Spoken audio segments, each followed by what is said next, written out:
Today we're going to talk about advertising in the commercial culture. Culture is influenced by advertising. Advertising comes in many forms, from classified ads to giant highway billboards, internet pop-ups, commercials on the radio, on television, even in the movies. Ads are often seen as an intrusion in our life. We like to fast forward through commercials or TiVo. We hate block pop-ups. We hate pop-ups, so we block them on our web browsers. I don't get them as much anymore, but remember the old days? They were always popping up. And advertising is in most media. It's the economic glue that holds all media together. The industrial age of advertising. In the industrial age, new markets for new luxury and convenience goods were coming around. And for the first time, it cost less to buy a product than to make it yourself. Well, and then we had transportation breakthroughs with airplanes or locomotives, and that facilitated distribution, which increased the need for mass marketing techniques. In the early history of advertising, what the Industrial Revolution did for us is it linked villages, towns, and cities together. And then merchants could advertise in newspapers and magazines to get people to come to them. There were newspaper space brokers. These people bought newspaper space and sold it to the merchants. They were kind of a middleman. The first modern U.S. advertising agency was established in 1869 by N.W. Ayer. He worked for the advertisers, not the newspapers. He wrote, produced, and placed ads for his clients. So also in the early history, we started popping up retail stores. Manufacturers first used to use bulk items. So they'd have these big bins of shirts and socks and shoes. And they realized that they could start to label these things and sell them to consumers as a brand. And that started setting pricing standards.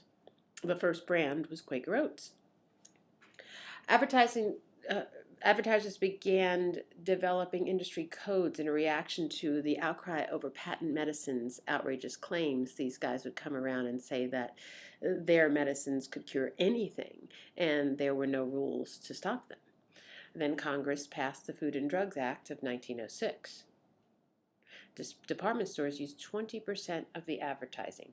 Chain stores lured away customers and fueled the growth of the large-scale consumer culture. And they all hurt the little guy, just like shopping malls are doing today. Walmart, I know in our area here, up in the Demorest area, the Walmart has definitely hurt the town of Cornelia. It used to have a thriving little downtown, and now most of the stores are empty. It's really kind of sad. The ads transform American society.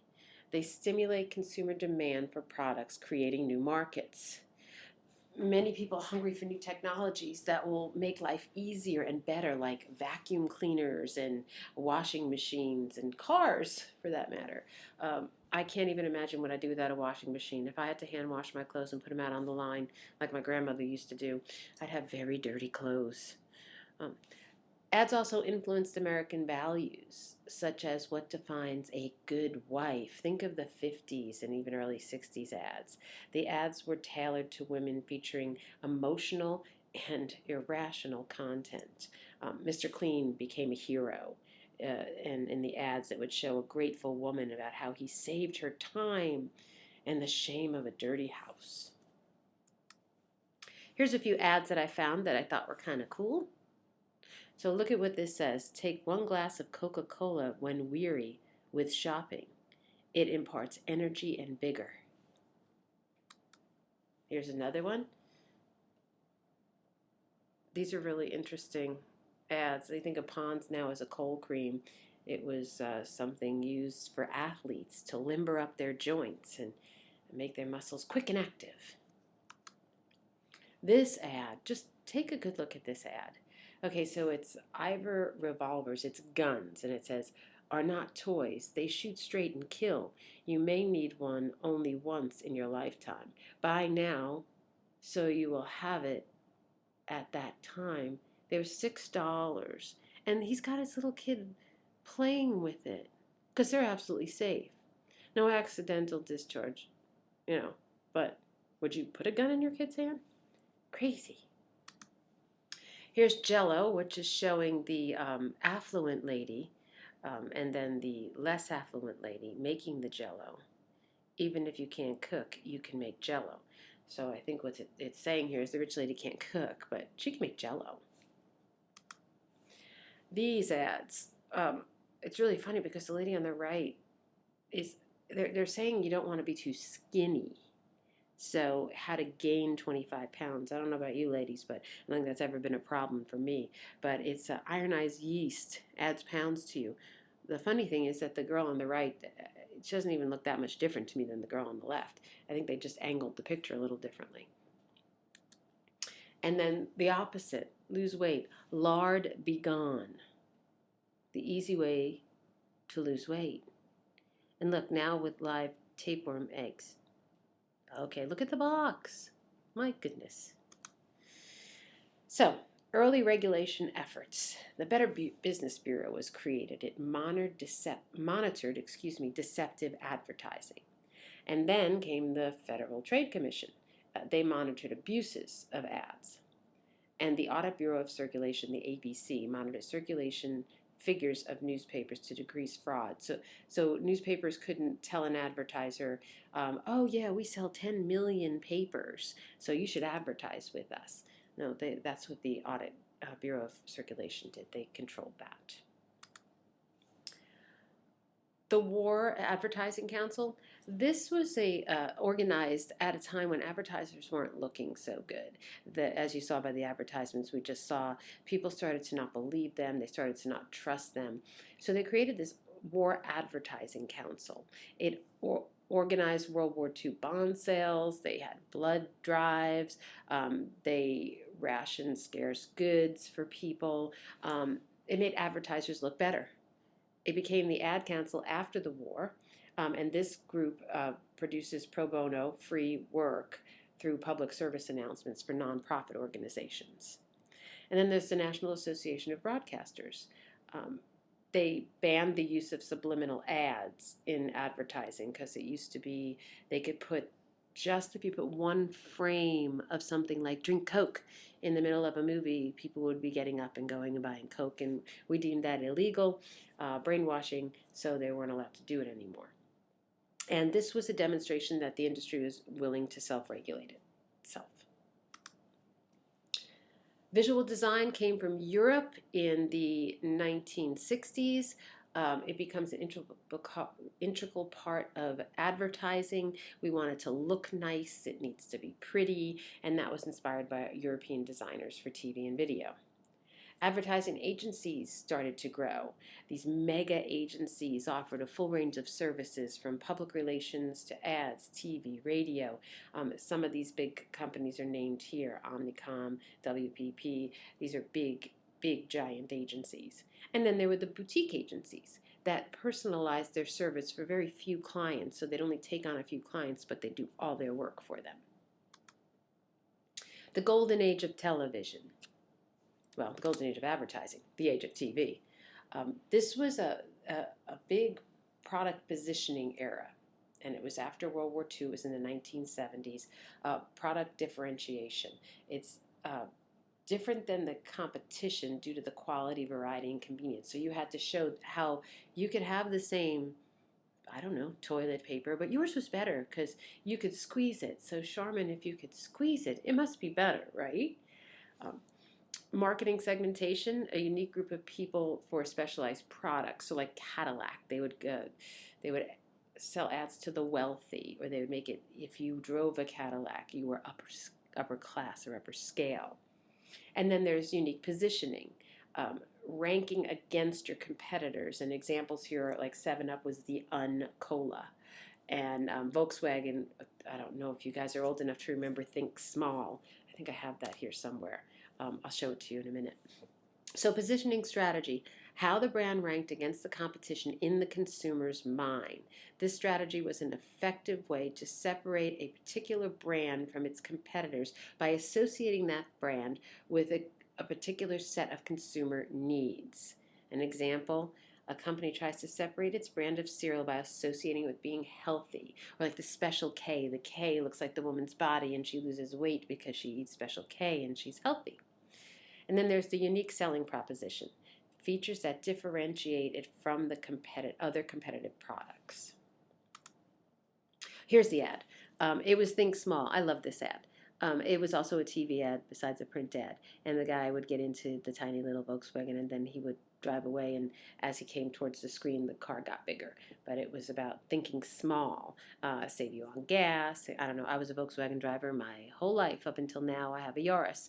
But I had an old Volkswagen Bug convertible all through college that I just loved.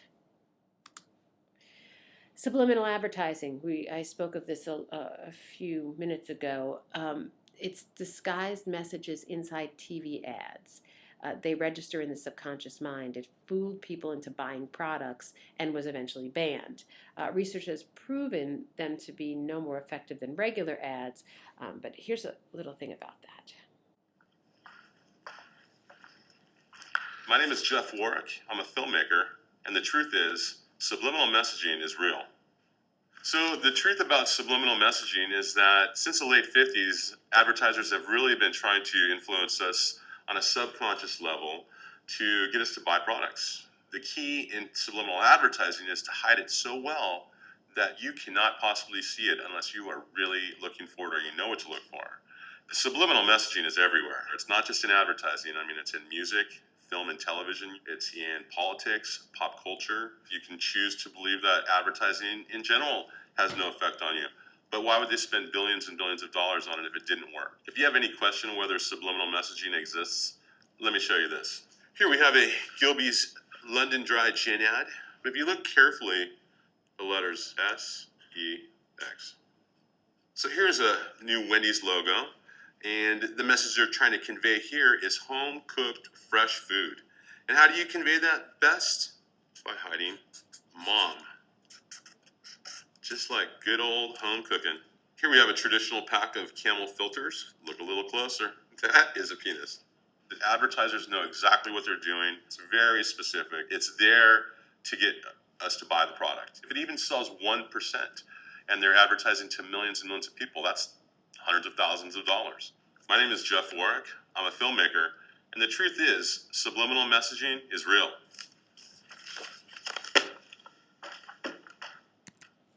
So when it comes to subliminal advertising, it may be illegal, but it still gets done, and nobody bothers to try to unprove it. Okay, so moving on. Who are the people in the advertising industry? And remember, the advertiser is the actual product. It's not the people who make the advertising. That's the advertising agency. So the advertiser hires the advertising agency, and all of these people are involved. There are researchers and sales and accountants and computer scientists and, of course, lawyers. And then there's artists and writers and photographers, musicians, performers, cinematographers. You're making commercials, you're making radio, you're making print ads. So there's a lot of people involved. Account management brings the business in. So they get the clients. They manage the relationship with the clients. Then the account planners begin to develop the strategy. They use market research to assess consumer behavior. I don't know if you've ever been involved with market research before, but when I lived in California, it was great because you got paid $25 to go to a market research, and you went in there and you gave your opinion about a few things, and they fed you some good food, and then they paid you $25 to say what you thought. A lot of it was new TV shows coming out. They wanted to know what people thought of the pilots and those kind of things. But that happens in the account planning stage, so that they know how to develop a strategy around what the consumer wants. Creative development is the nerve center. That's when the teams of writers and artists and directors and filmmakers get involved. They find out from the account planner what the strategy is going to be, what the market research says, and they develop the commercial, the ad, around it. And then there's the media buyer who selects the media for the clients. They find out what best suits the product. Are we better off being, on drive time radio or on Saturday mornings because we're selling cereal? So that's what the media buying group does. Here is a breakdown of a small business, and you have to remember that sometimes one person may do more than one of these things, the smaller the company. So there's the head, there's the advertising manager, the person who develops the relationship, and then there's the three areas. There's the creative team, there's the media team, and there's the marketing team. Post-industrial advertising, beginning in the 1980s, the Cold War ends, the markets open. Multinational companies start to expand, and companies are buying each other up to where we're down to less and less companies in this country. Traditional products have aged. Baby boomers are more affluent, so can spend money. There's increased competition among agencies, and of course, the internet comes into play, which changes the advertising world completely. Internet alters the landscape. The rise of web advertising started with banners everywhere, banners and pop-ups. So it was, at first, that's all they could think to do. We're going to stick these banners here, and we're going to try to sell our stuff. And then the coders got smart and figured out how to move things into a spam folder. And that kind of hurt the pop-up banner advertising world. Then there was Craigslist. Craigslist is genius. It still is. I still look on it when I'm looking for, places to go, things to do. Craigslist is great for that. How does an online ad work? Well, there's a couple of different things that happen. There are ad impressions, how often an ad is seen, so it's placement of the ad. Then there's click-throughs, how often the user lands briefly on the site before they click through to the next site. We call it bounce rate now in web design. If they go to your site and they leave right away, they have bounced off. You have 100% bounce rate, you're a very unhappy person. The lower your bounce rate, the better you are. That's the longer they've stayed. Advertising has invaded social media, provide data on consumers and revenue for ads. So when you're there, they're there. We've all watched it happen. I can remember only just 2 or 3 years ago, my younger high school students would be completely shocked that they're on their Facebook or their Twitter and there's an ad about something they were looking at like just hours before, and that what a coincidence. Well, there's no coincidence. It's all planned. They're watching. Then there's web advertising's growing power. It took a long time for them to figure out how they were going to start making money. Obviously, Twitter hasn't really quite gotten there yet because they're laying people off and they're having some issues with growth. It's the whole idea behind Facebook was let's just get it up there. We'll figure out how to make the money, and he did pretty well. So now these web advertisers are these web companies are buying up agencies and becoming brokers themselves. So Google has DoubleClick, Yahoo has Right Media, and Facebook has Relation. And these are ad companies that do these click-throughs and ad impressions and collect the data. And now they're owned by the companies who run the internet. Spending in the United States on marketing, 25 largest U.S. advertisers. They're really hard to see. I know I just grabbed this so that you could get an idea. Procter & Gamble is on top with AT&T, General Motors, and Comcast. And L'Oreal's number 7. So there you go, girls. Toyota, 9. Let's see anything else that looks real. Walmart's number 14. I'm not a fan. I hate to say that, but I'm not a fan of the Walmart. I always tell my husband if I won the lottery, I'd never step inside a Walmart again. But there's Macy's, number 19. I'd go to Macy's. The global age of interactive. We have a TV remote control. We have satellite and cable and TiVo. Our personal computers, our smartphones, everything we have is now involved with advertising. Persuasion techniques for advertising. There's several different ways they go about selling you. There's the famous person testimony, because everybody believes the famous person, right?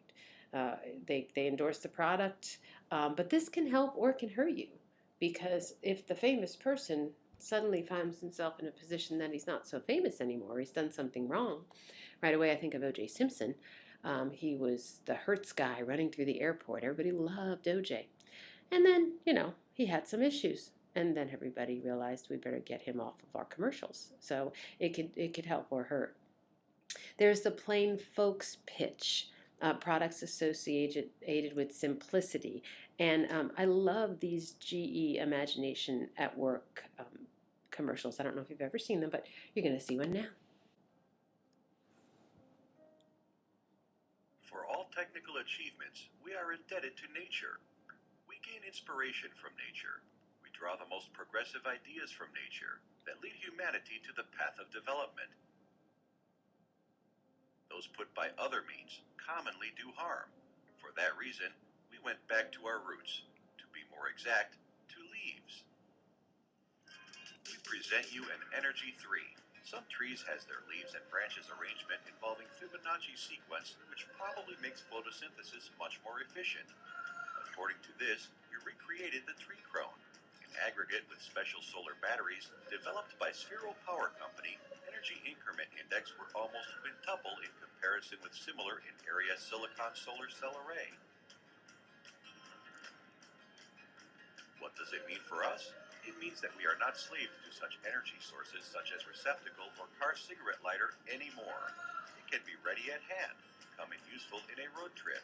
It can help us to rethink our habits and eventually change our life. And then there's snob appeal. Products use will maintain or elevate a status.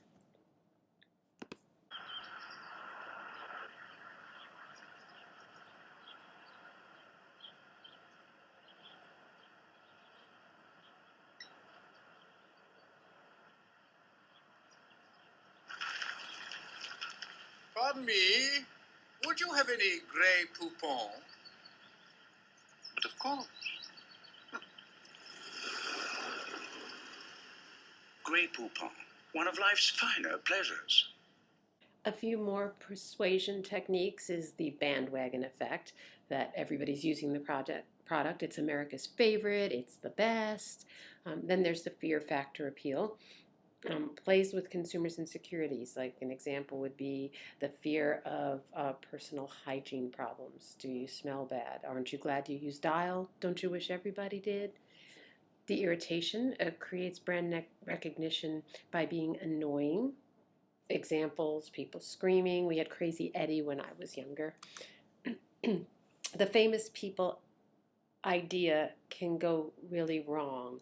Celebrities can help make ads and increase the brand recognition and ultimately influence the brand, but those same dynamics that can benefit can also destroy. Like in the Tiger Woods instance and in the Michael Vick instance, they earned big endorsements and contracts because of the things that they could do as athletes. But for both, the journey for endorsement superstar to marketing disaster proved to be a short. Welcome to the Michael Vick experience. Ed, keep the best feet in the harness. Please wait on the next available chair. Do it. Enjoy the ride. Welcome to my ride. Before the fun starts, here's a few tips. Remember, push up in the pocket zone, set the correct tension. Sure to check your extra seat.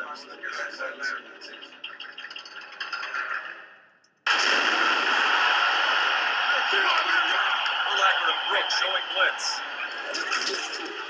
Takes the snap. Slides it out the pocket. Watch it go. He's going to keep it. Straight to the outside. Lowry hit him on the safety. Next play across the field. Gets away from trouble. Gets the block. Races the middle of the field. Gets the foot race. Next slice it down.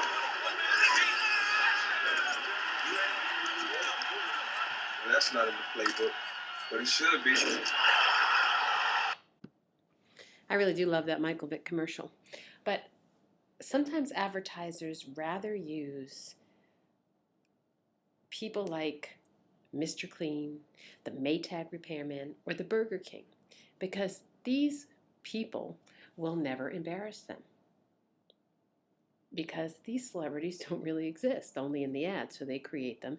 It makes it work better for the advertising agency because who would have ever thought that Michael Vick would be caught hurting animals? I mean, it just doesn't make sense, right?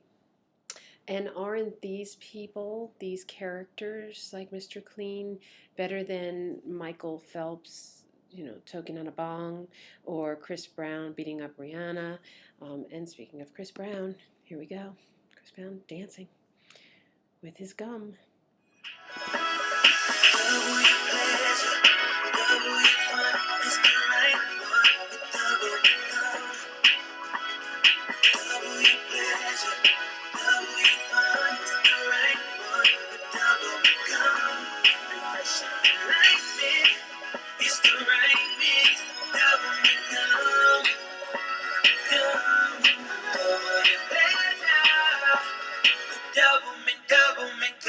So here's some examples of persuasive techniques. Here's Oreo cookies, and as you can see on the box, it says the world's favorite cookie. And America's is crossed out because it's even bigger than that now. It's the world's. Here's an example of hidden fear.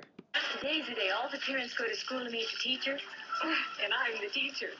I'm going to need all the confidence I can get. That's why I'm glad I'm using Dial soap. Dial, the leading deodorant soap, gives you twice the active deodorant ingredient as the #2 brand. Twice the active deodorant ingredient. Miss Burke, this is my mom. I am so glad to meet you. Dial, with twice the active deodorant ingredient. Irritation. He was busy preparing his home for a Crazy Eddie home appliance blowout blitz. Get a microwave oven, vacuum cleaner, coffee maker, food processor, mini refrigerator, even an electric iron. It's all on sale now during Crazy Eddie's home appliance blowout blitz. Remember, there's only one man to see for the guaranteed lowest sale prices, and that's Crazy Eddie. Get anything and everything at home appliances on sale now during Crazy Eddie's home appliance blowout blitz. Crazy. Yeah, that's pretty annoying. Pretty irritating. Okay, so the association principle. Product is associated with some cultural icon or value, like patriotism, which was really big after 9/11, or the product is green, meaning it's good to the environment. Real or natural, which is pretty funny, we use with makeup products because we wear makeup so we look more natural.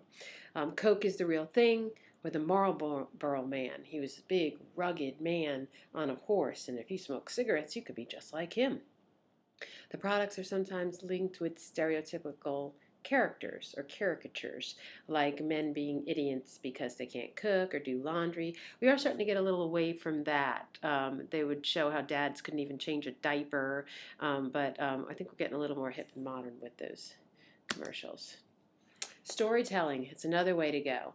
Ads have certain elements of mini dramas and characters. I think of Flo now because she's on all the time for Progressive. The character has all of her relatives, which is all really the same actress. She does a great job with that. And then there is the Geico caveman. Geico.com. A caveman could do it. What?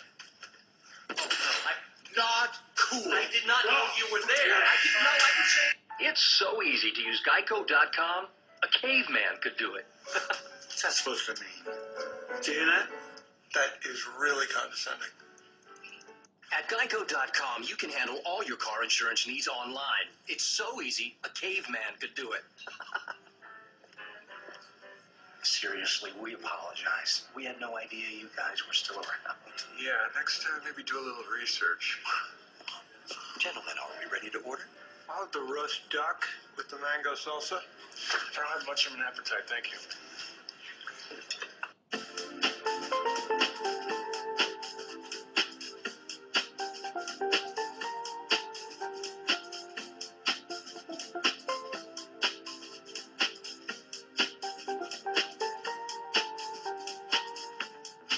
Everywhere I go, there's always something to remind me of another place and time. How can it be offensive if it's true? Okay, first of all, I'm not 100% in love with your tone right now. Tone aside, historically, you guys have struggled to adapt. Yeah, right. Walking upright, discovering fire, inventing the wheel, laying the foundation for all mankind. You're right. Good point. Sorry we couldn't get that to you sooner. So you get the idea there. Product placement.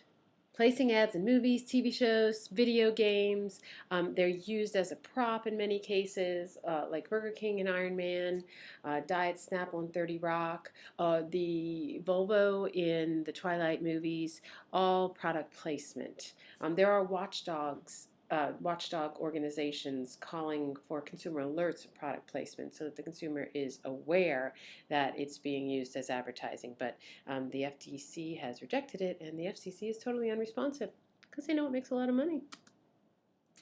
Advertising ethics. There are different things that people do, like puffery.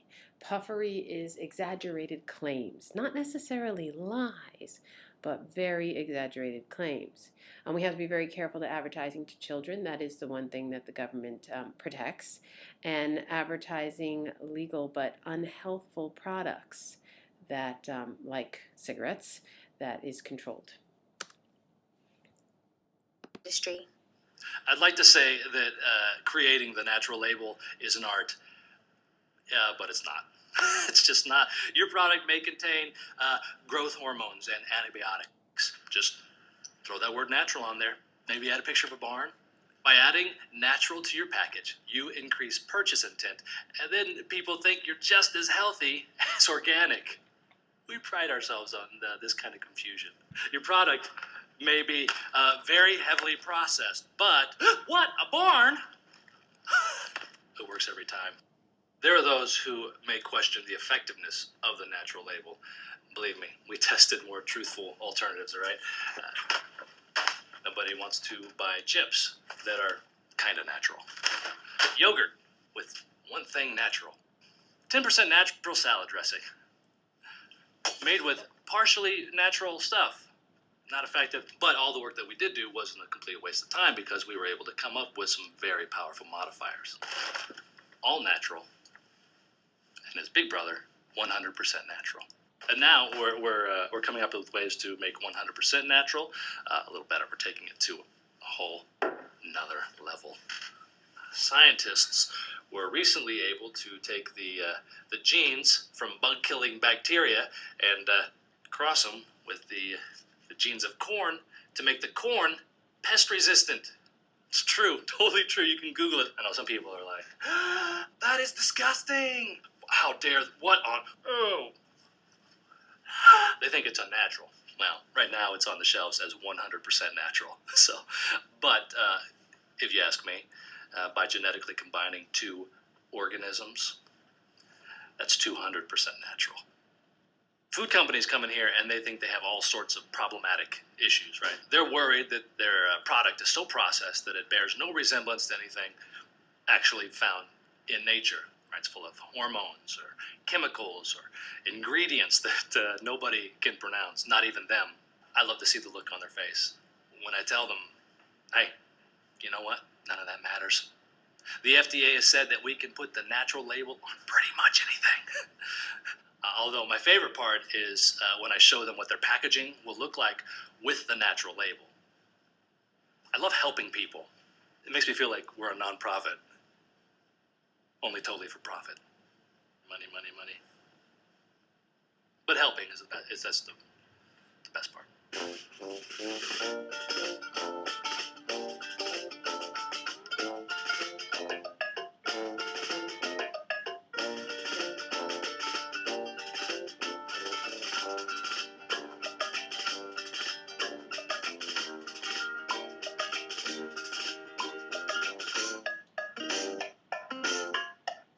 I'm a little concerned I might have got some bacteria on my finger. Can we get bacteria? Oh, is there a wash station for the bacteria, or is this? Nope. I'm sure it's fine. I eat it every day. So I mentioned puffery a little earlier, and the definition is exaggerated claims that cannot be proven true or false. Or can they? There was a lawsuit a few years back where Papa John's was claiming better ingredients, better pizza. And Pizza Hut decides they're going to sue them. And they win $500,000 in damages, and Papa John has to stop using that slogan for a while. And that's because they can't prove that they're better ingredients or better pizza. But puffery is an exaggeration that people use, and 9 out of 10 times, nobody's going to argue with them. Like, I used to live in Daytona Beach, and they called it the world's most beautiful beach. Have you ever been to Daytona Beach? I've seen better, I will say. It's lovely, but a lot of homeless people, a lot of drug problems in Daytona Beach, and world's most famous. That's it, world's most famous beach. Maybe that's why it's most famous. I think people get a different idea, though. And then there's controversial print ads.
So now there's regulation concerns. After watching some of those, you can understand. Advertising is commercial speech, but the First Amendment is unclear on the rights for protection. Critics are demanding regulation for destructive ads, ads for unhealthy product, dangerous behavior, medications. But the influence of ads is unclear because up to 90% of new products fail despite ads. The one group that is protected is children. Children also influence the family spending. The Children's Television Act of 1990, prompted in part by the actions of children's TV, limited advertising towards children. Networks mandated to provide educational material as well. It's hard to enforce, and it's had little impact, but it also mandates that you have to have educational type programming along with your advertising. So the advertisers need to pay into some sort of education. But now we have ads that invade the schools.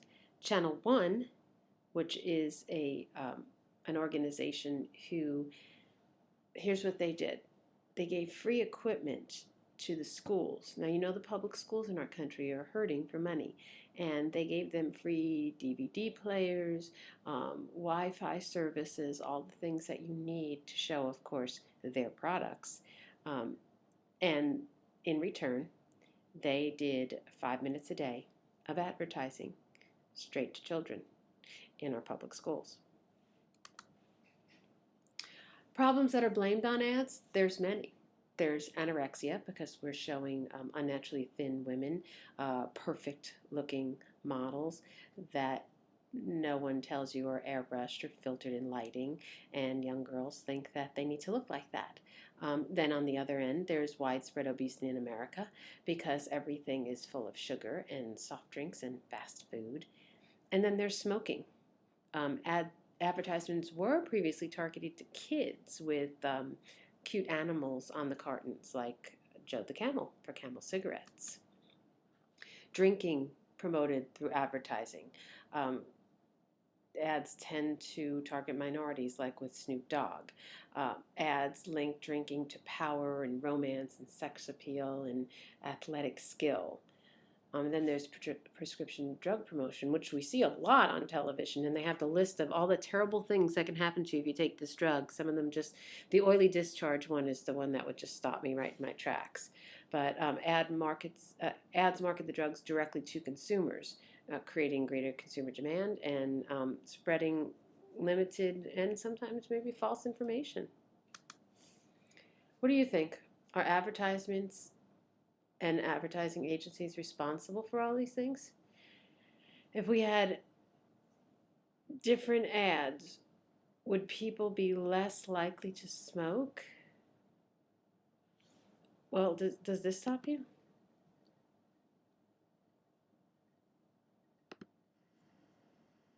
I'm married, and I used to be a smoker. I want to give you some tips about getting ready in the morning. Learn your name.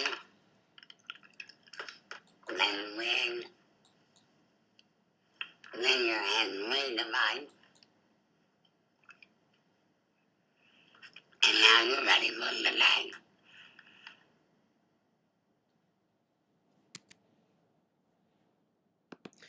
If that doesn't stop people, I don't know what will. Watchdog organizations. The Commercial Alert. This is a non-profit consumer protection organization. They check on commercialism. They challenge marketing tactics, allowing corporate intrusion into our civic lives, just like advertising on school buses. They watch that very carefully. And then there's the American Legacy Foundation and the Truth Project. This is also a non-profit organization who creates these ads.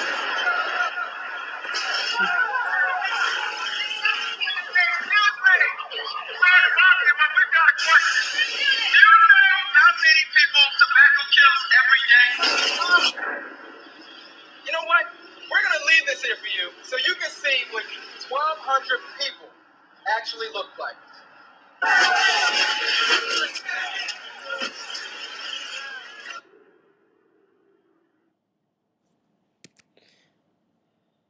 Pretty powerful stuff. The FTC also plays a role in watching what goes on in advertising. They investigate abuse claims, and they impose monetary penalties on people who break the claims. One of them was Campbell's Soup. Campbell's Soup had been putting marbles at the bottom of the soup bowl before they poured the soup in for their commercials, so it looked more thick and delicious, and they got in a whole bunch of trouble for that. And now here's the history of advertising in 60 seconds.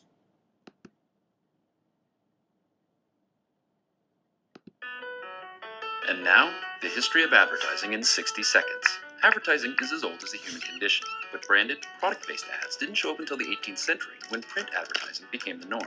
In the 1800s, we got the first billboards and ad agencies began to set up shop. In 1891, companies like Kodak began selling their brand, not just their product. Then, in 1908, new companies like Ford staged flashy publicity events and pioneered the art of looking cool. The soap opera was born when soap companies discovered the popularity of radio dramas among women when they did their housework. By the makers of Lux Toilet Soap. Bulova watches made the first television commercial. It cost $9. And when psychologists got involved in the 1960s, focus groups transformed the industry into a calculated science. The tactics got a lot less predictable, and the budgets got a lot bigger. Enter the internet. Even though it looked like this and sounded like, advertisers were eager to engage the growing network of more than 5 million users. By the year 2000, ads were appearing alongside search results, driven by consumer interests. Now, advertising is just part of the conversation. For the first time in history, consumers are able to choose the ads they see based on their own taste. And brands are working with publishers to create content. It's a whole new world. Welcome to modern advertising.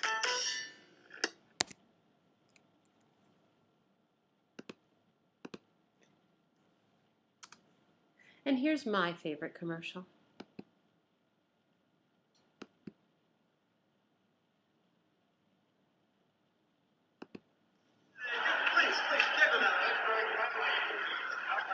Mr. Green? Mr. Green? Yeah. You need any help? I just want you to know, I think you're the best ever. Yeah, sure. Want my Coke? It's okay, you can have it. No. Really, you can have it. Okay. A Coke and a smile makes me feel good. Makes me feel nice. See you around. That's the way it should be. I like to see Hey, kid. the whole world smiling with me. Coca-Cola has life. Have a Coke and Thanks, Mean Joe. smile.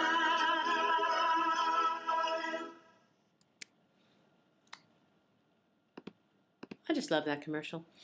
So what I've done here is I've also put several links to commercials that are really a good idea in our society right now. We have the multiracial and the same-sex family Cheerios ads, which I think are wonderful, and the handicapped ads, and there's a few more. So I will leave this for you on the PowerPoint that is not on video, rather than click you through all these, and you can enjoy them for yourself. In next week's, this week we're doing the virtual reality forum, but next week I'll be asking you to share with me one of your favorite commercials. Have a great day.